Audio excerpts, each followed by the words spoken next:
Welcome to Thriving the Future podcast, where we're finding positive solutions to thrive in the tough times ahead. Episode 9, Winter Solstice and Planting the Garden. Okay, so we are on the road to an event, and this is how this podcast basically started. We were having conversations, deep conversations on the way to and from events, and then we started saying, we don't hear about this we don't hear this spin on this topic through the normal homesteading and prepper podcasts. And then that led us to create our own podcast, right? Correct. Yeah, so one of the things that's on my mind a lot, we just passed the winter solstice, and most people are not to the point where they're getting garden happy yet, but that's usually a trigger for me to start thinking about what am I going to grow next year. Absolutely. I'm already beating up myself because I haven't bought seeds yet. Yeah, and the Baker Creek catalog dropped already about a month ago. It seemed like that was earlier than usual. I think it was, yes. Yeah, and they've already had a lot of warnings in some of the sites and stuff that they expect either supply chain issues or they expect a big, huge volume this year, and to get your seed orders in as soon as possible. So, and that's sort of what we saw last year in 2020 and early 2021, was that all of a sudden everybody became interested in gardening, and at one point Baker Creek, for example, shut down because they ran out of seed, they couldn't meet the demand, they had to catch up, right? So and buying seed this time is kind of a normal thing for me, and I kind of put it off usually, but now We're in this rush where a bunch of people are buying seeds and putting them on the shelf. Yep. We talked a little bit about, in the last episode 8, about landrace gardening and basically saving seed and then have it adapted to your land. So if I buy seed from Missouri, from Baker Creek, then it's adapted to southeast Missouri, that climate, that soil, whereas my soil is really, really hard clay. But Baker's Creek seeds come from farther away than just Missouri. I mean, they buy from multiple sources. But right. And so I mean, basically, I've bought chestnuts before from Pacific Northwest, and they all died because seeds have a memory. They self-selected based on what the climate was, and they self-selected to thrive in that climate. So if you put them in a different climate, they're going to struggle, right? So that's why my chestnuts from the Pacific Northwest died pretty quickly, because this isn't the Pacific Northwest. And then you could get those to grow. It just takes a lot more work, energy, and babying a plant to get one that adapts, right? It needs extra care because it isn't already have the genetic selection for your climate and area and environment. Yeah, so one of the things we talked about in episode 8 was the landrace gardening. So what's a landrace? That's where you save the seed and then you adapt it to your land. And then after 2 generations or whatever, then it's going to get to the point where it's going to usually outperform the seed that you would plant next to it. So say you got Baker Creek seed, you planted it next to the seed that you saved, then you frequently see that it'll take on different characteristics, the stuff that you landrace saved, right? So you're going to have tomatoes that cross-pollinate. They're not going to be true to type, but they'll be more adapted to your land, right? So, well, you could keep them true to type, but you'd only be able to plant one type of tomato in the instance of tomato. Yeah, or you'd have to separate them, right, so that they don't go and cross-pollinate too much. The problem is that when you buy a tomato that's even heirloom or whatever, then it's basically an inbreed. It's been inbred so that it stays true to type. And if you plant those in your own garden and then save them, then it'll take like a couple of generations. It'll really stretch out into the 3rd generation. So, say you grow a tomato and it starts one tomato does better than the other tomato, you save the seeds from that tomato. Or if you see stripes, this is how they get those striped, crazy-looking varieties of tomatoes and stuff, is by cross-pollinating them and then saving the weird ones, right? So Baker Creek a couple of years ago had these neon, stripy-looking tomatoes that were little cherry tomatoes, and they were on the cover and all this other stuff. So they didn't do well here at all for me. I mean, they were a loss. They never got to ripe. But when you do that, then you can start making something that is pleasant for your garden. And then if you taste it and you like it, then you can start selecting for what you like best, right? Right. So what have you done up to this point with that? I have broken all the rules. Because not you. Well, yeah, that is me, but also because when you're mostly gardening for other people in the market garden sense, saving seed, trying to keep track of times and dates and selection. So I've done small experiments where I've saved seed from mustard greens and arugula and lettuce, and tried to get them to go native.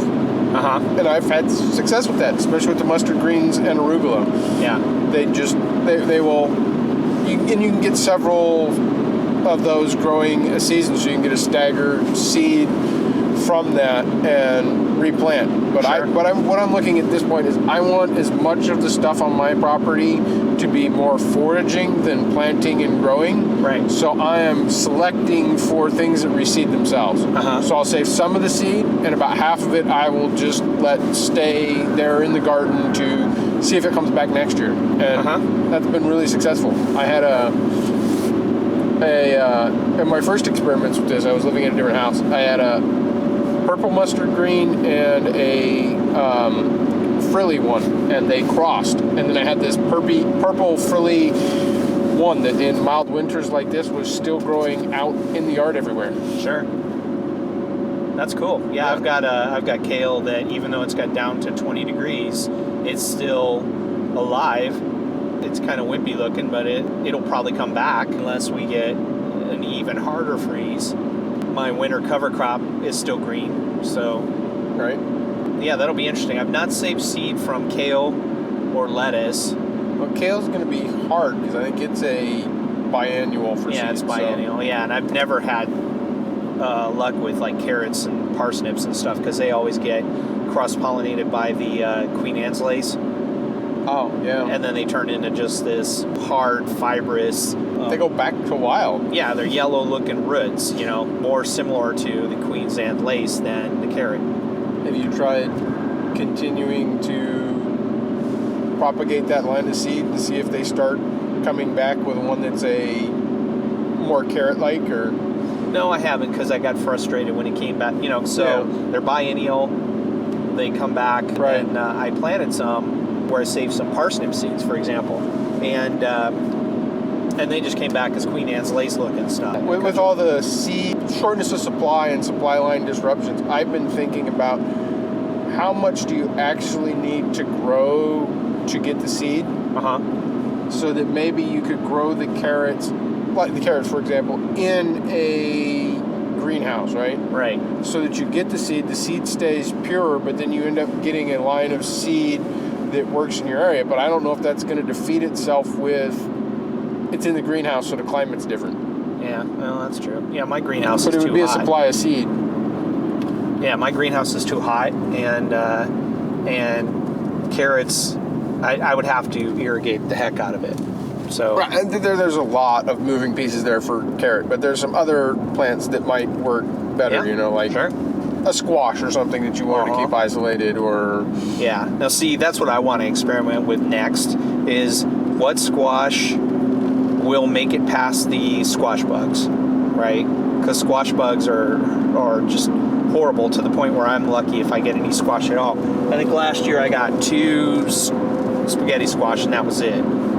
I got more pumpkins because they were part of the milpa, and then they started later. Right. So they kind of, by the time they got around to the squash bugs nuking them, they were, they were already into the fall, and you get past that window, and then it's not so bad. I know a guy that pretty local to us grew butternut, and he did it on a wood mulched bed.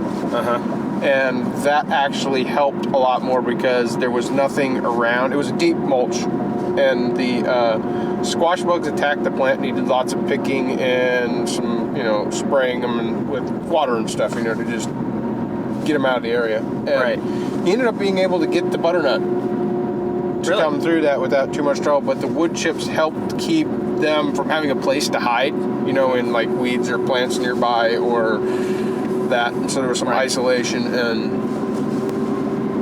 yeah, I've seen that. That was one thing with the pumpkin, was their leaves were so wide that, and by that time I had a lot of grass starting to come up, so they vined over and grew in the grass, and then whatever would have chewed on them was not interested at that point. I think the birdhouse gourds that I grew, I just figured they weren't going to make it once the bugs hit them, but they lasted through that, and because they fruit a little bit later after they've come through, they did fine.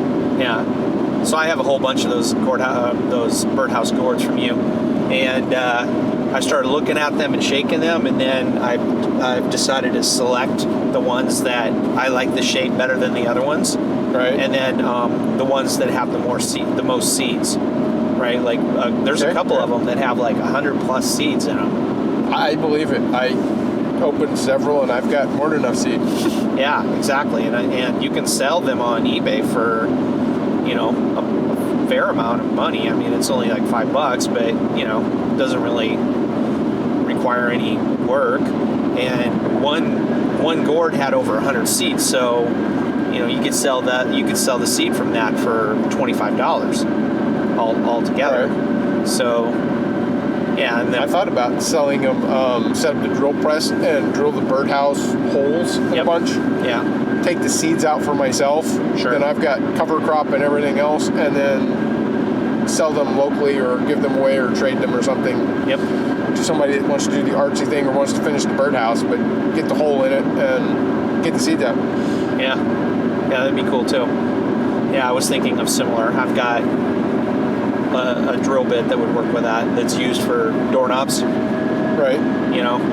So I think that might work too. I think that hole's bigger than usual. I think you want 1 to 1.5 inch hole. Really? Okay. Yeah.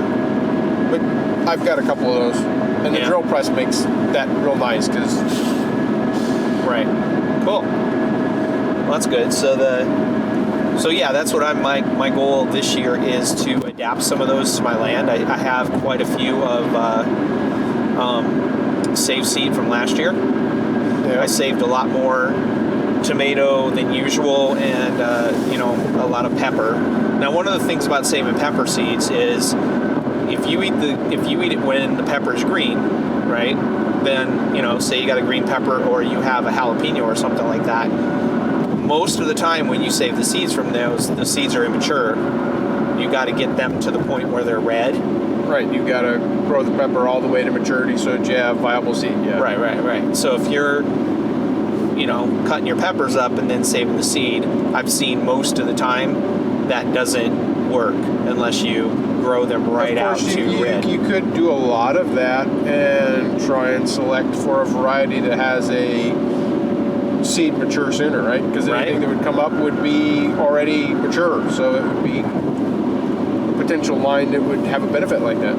Yeah, and that's one of the things is if you do a land race, then you can get to the point where you can adapt it to your season. Like a lot of the folks that are up north, they'll adapt corn so that it grows, within their shorter season, right? So like North Dakota, Minnesota, all those, they don't have a regular long season like Iowa or Kansas or whatever. So, as you adapt those and then select, then you can choose the ones that made it to the season, especially if you have an early frost, and those are going to get nuked anyway, right? So question. where are you getting your information on landrace and how to make your decisions and save your seed? And yeah, so I got this book by Joseph Lofthouse called Landrace Gardening. He's a guy from Hermes, but it's on Amazon, and I'll put a link into in the show notes. And it's also it was in the episode 8 too. There was a link in there. So and he's got some good, interesting ideas. Like he actually would taste them and then choose by taste as well. that makes sense. So he got to the point, he likes squash that is high in beta carotene because he likes the taste of it, right? So then he started more flavor. Yeah, so he started selecting for, high orange squashes. Yeah. And he got to the point where he doesn't like stuff from the store at all, even the organic stuff, because he got so used to his. And then he has a cantaloupe, which he adapted, and usually cantaloupe, he lives in the high desert of Utah. Cantaloupe usually doesn't even make it. Yeah, it's a hard climate. Yeah, so he started selecting ones that did make it, and little by little he got it within his season, and then he started selecting for taste, and he's got supposedly this just melt in your mouth muskmelon cantaloupe that is supposed to be really, really good. And then he tried another thing where somehow he ended up with this fuzzy looking squash on the outside. And so he's messing around with that to see whether the squash bugs will treat that differently. Yeah, because I've grown some varieties that have little spines on the outside. Yep. But they're not covering it and making it fuzzy like a peach or anything. But Right. I can see where that could happen. Yeah, and then he's trying to see whether it will dissuade the squash bugs from chewing on it. That's a good experiment. I should probably get myself get myself one of those varieties that has the spines on it and see if that makes a difference versus the non-spine squash, just to see if it makes a difference. Yeah.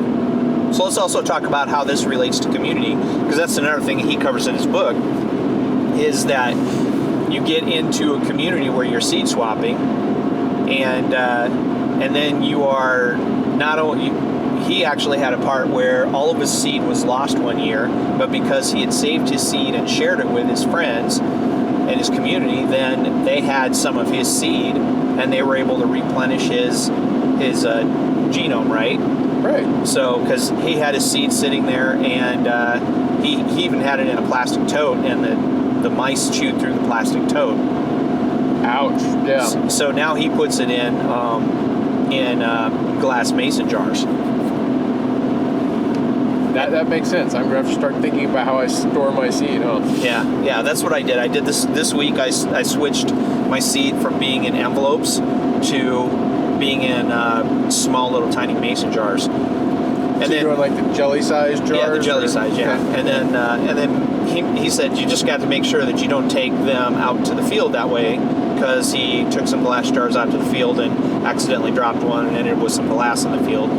So apparently he likes to walk around barefoot or something like that. So anyway, so well, that can be a pain anyway, because you don't get it all, and then you're weeding or something, and you catch a sliver, or you're digging a new hole, and it comes up, or So you got to watch out. And but with community, like what we do, and one of the things we really like to do every spring is to have a seed swap with our local group, or between ourselves, and then you'll sit there, and it'll be so funny to hear grown adults go, "Ooh, wow, you've got that," and and then start bargaining for, "I'd really like some of that." Right. Well, that's normal. That's human. Exactly. Yeah. So that's a highlight of. I can imagine plenty of adults who would be like, "Okay, you all are insane because they don't garden at all, right?" I was also thinking that this particular skill helps you learn that to be observant, because you have to be watching the plant, watching for the seed to get there, and then you're looking at characteristics and you're tracking multiple details. Correct. Right. So, one of those, like an accountant or database guy that tracks lots of details. would be very good at this because they're used to tracking details but those things apply and cross pollinate one another and make you better at different things because a whole different perspective on those details or tracking details or that make you more observant to how this other detail works in another area. Would be one example. Yeah, but don't get so stringent on your record keeping that it's no fun, right? Well, I don't keep records most of the time.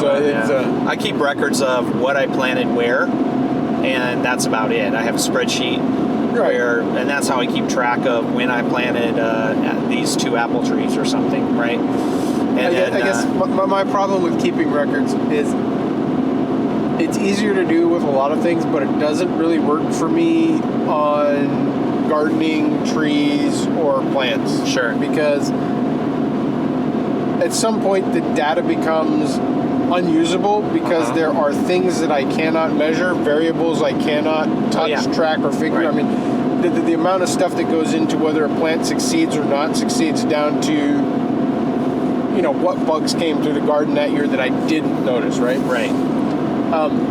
But I've also noticed that I don't have enough information to be making a determination in a lot of selections, right? Sure. I can choose something for something that I like in taste or something, and I get somewhere.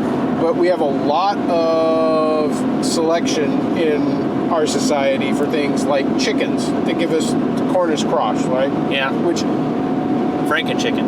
Well, it is not the best healthy bird, right? So that becomes what was it that made those selection points, right?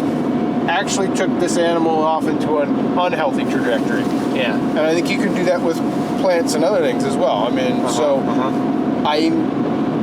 I would like it to be more natural as possible, so I'm trying to constrain my desire to control every little nuance of everything, right? And keeping all the data helps me because I'll go, okay, well, I didn't track that, so I need to add that piece of data, and I need to add this piece, and then I'm so far into the data that, one, I'm no longer gardening, but two, I'm over-controlling something that needs to be able to express its own life. Right. Yeah, so I only track it from a macro level. When's my last frost date? When's my last day over 40 or under 40, right? Because tomatoes die right at 40. So, for me at least. So, the tomato plants. And so I keep track of the last frost date and first frost date, right? And then and I keep track of where I planted something. And that's it. And see, and this is one of the other things, is if you're babying the thing a whole lot, unless you spend a lot of money on it and it's like a tree or something, if you baby a plant, then if you save the seed from it, then that seed now knows that it won't thrive unless it's babied. So say you put a whole bunch of fertilizer on this, whatever type of spinach, right? Otherwise it wouldn't grow. Right. So you save seed from that, it's going to require that level of fertilizer intervention, otherwise it won't thrive in the descendant either. So, that's important to check. I think it's more of a personal problem where I could probably have an OCD problem with tracking details if I let myself. yeah, exactly. Yeah, and I'm not very knowledgeable about bugs. I just I don't like these bugs. I don't spray the bugs. So I'm like, well, if the bugs are going to do something to it, then I don't need them there. The only ones that I really mess with are the hornworm tomato bugs. They can do a number on a plant very quickly. Yeah, and I just pull them off and squish them. But and this is another thing, is from a permaculture standpoint, what's your land trying to tell you, right? It's not just the plants, it's what's the land trying to tell you. If you try and you may want to turn your place into oak savanna like Mark Shepard. Well, what's your land think about that? You'll find out pretty quick, right? Right. So I don't know. I try not to do a whole lot to control the bugs. Yeah. Because I want the natural systems to take over. Sure. but we also have a very unbalanced ecosystem at this point, right? Yep. So when there's an overabundance of bugs, like squash bugs, I mean, they can come through in a plague-like proportions in our area sometimes. Mm-hmm. Dealing with them to keep them knocked back so that you have, not killing them all, right? So that you have time for the natural predators to take over. And squash bugs are a bad example, of course. But yeah, I think that all needs to be considered in there, right? Right. Yeah, so that's what we're looking at from the winter solstice. Getting excited, even though we're 4 months away from the first or the Well, we're last not frost 4 months date. away. We've got tomatoes that are going to have to go in pots in like what? Yeah, that's true. 2.5, and Yeah, I thought one of the things that really helped me was that there's this thing from that Baker Creek sells. I think it's called Clyde's Garden Planner, and it's like a slide ruly thing. It's like $2.50, but basically, you say what's your last frost date, and it tells you when to start plants inside and when to move them outside. right.